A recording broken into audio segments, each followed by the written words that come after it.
À droite, vous pouvez observer notre usine de fabrication de bière. Ici, c'est une maison médicale. Les villageois y profitent de soins médicaux gratuits. Ici, c'est une usine de nouilles instantanées. La ville compte 26 usines qui appartiennent toutes au Parti communiste local. L'argent qu'elle dégage est entièrement réinvesti dans la communauté. Un collectivisme qui semble fonctionner à merveille. Pour les 4000 habitants de Nanji, presque tout est gratuit. Écoles, soins médicaux, eau, électricité et même les logements, comme tient à nous le montrer notre guide. En nous ouvrant les portes d'une famille modèle. Ils n'ont pas de loyer à payer, mais il y a quand même une contrepartie.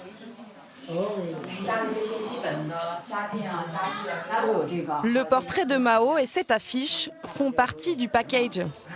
On a tout ça grâce à lui. Ça leur rappelle qu'ils lui doivent tout. Les règles de vie obligatoires pour garder l'appartement sont clairement affichées. Ne pas trahir le communisme, obéir à tout prix, éviter le luxe, ne pas se saouler et saboter l'ordre public.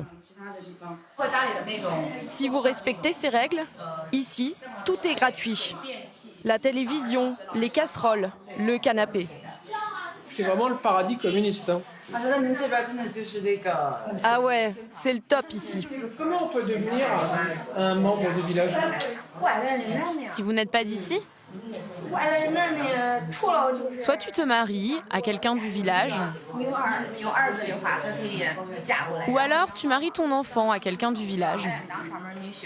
Ici, terminez les problèmes d'argent.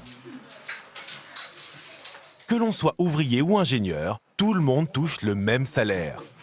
Il est crédité sur une carte qui permet d'acheter seulement dans les magasins municipaux. Ah, c'est comme une carte bancaire.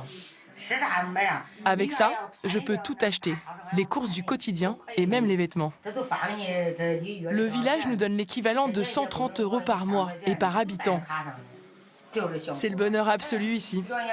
Le bonheur absolu. Beaucoup de gens veulent habiter au village. Et vous? Vous êtes du village? Non, je viens des environs. Et vous aimeriez venir habiter ici? Bien sûr, c'est un rêve de vivre ici. Enfin, mieux ne vaut pas faire le difficile. Dans les magasins municipaux, le choix est limité. L'essentiel des produits sont chinois. Si vous ne trouvez pas votre bonheur, pas de panique. En plus de la carte, vous avez droit à un peu de liquide. 40 € pour vos achats à l'extérieur de la ville. On se dit que tout est trop beau pour être vrai. Il y a forcément un revers à la médaille. Nous nous rendons au siège du parti pour savoir comment fonctionne exactement le système communautaire du village. Et on ne va pas être déçu.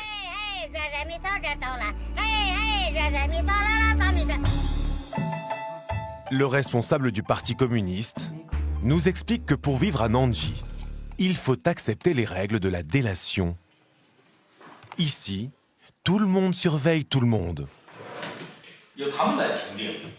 Ce sont les voisins qui font l'évaluation. Ils contrôlent par exemple l'hygiène, les mœurs, aussi les relations conjugales, et ils envoient les résultats à nos services. Cette enquête a lieu tous les 2 mois. Elle détermine votre niveau de salaire et d'autres avantages comme la prise en charge du médecin ou encore votre facture d'eau. Alors, mieux vaut se tenir à carreau. La meilleure note, c'est 10 étoiles. Tout est pris en charge. À 9 étoiles, c'est 90%. Et ainsi de suite. Et si un membre de la famille perd une étoile, alors tous les membres de la famille perdent une étoile. Le contrôle sur les habitants est total. De leur attitude dépend leur niveau de vie. Maintenant, nous ne voyons plus le village du même œil. Tous les deux, on trouve d'un seul coup que les regards se portent un peu trop sur nous. Nos impressions se confirment sur la promenade familiale. Je vais vous dire qui sont tous ces gens. Lui, c'est notre président. Et là, juste en face, lui, il est pas chinois. lui. C'est qui, lui? Lui, c'est Joseph Staline. Je ne sais pas ce qu'il a fait, mais il devait être très important. Il est juste devant la photo de notre président.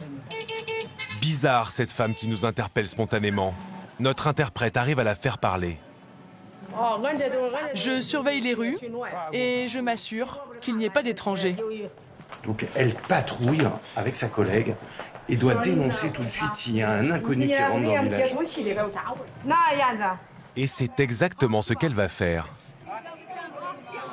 Alors que je continue de rencontrer les habitants,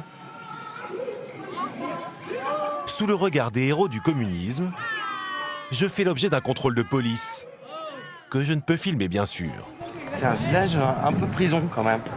Il pense lui aussi que nous sommes sous surveillance. Et là, vous avez un monsieur avec des lunettes de soleil qui nous suit depuis tout à l'heure. Hop, il fait semblant de passer comme si de rien n'était. Mais il nous prend en photo de loin. Et on peut penser que c'est quand même un espion. Et que nous, intrus, photo.